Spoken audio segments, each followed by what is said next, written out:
I'll tell you what happened with me and my mom and my dad.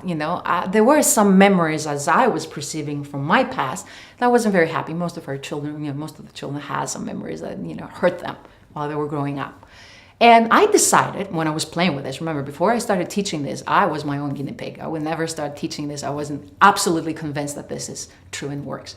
So I started playing with an idea that a specific event that my mother did, right, never happened because it hurt me. I don't think she did it on purpose, even that version, but it hurt me, right? So I started working on the idea, I'm the version of me that never experienced that. It was with a frame of version of my mom who never did that. Cut to, it's very amazing. Within 3 weeks, I had almost forgotten it, but I had worked with the emotion that it brought me relief. I'm talking on the phone with my mom. I don't know why, but the conversation came. Of course, in everything, there's not a coincidence. It kind of came back to that event from my point of view. And I said, Mom, remember when?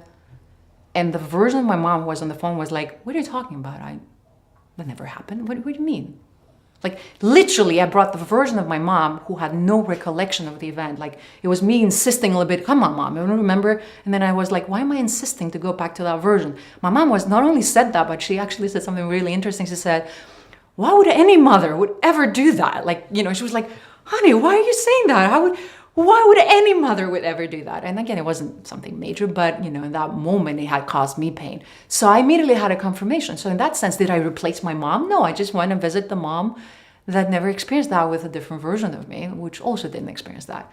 So in the case of moms and dads and genetics, most of us usually work with different versions of them because we don't immediately replace them and go and visit a version of us being, I don't know, having a completely different parent, only because our ego doesn't want to expect that or doesn't believe that. Is that possible too? Yes. But that's far-fetched into how far you go into what you believe. But you work with a different version of your mom.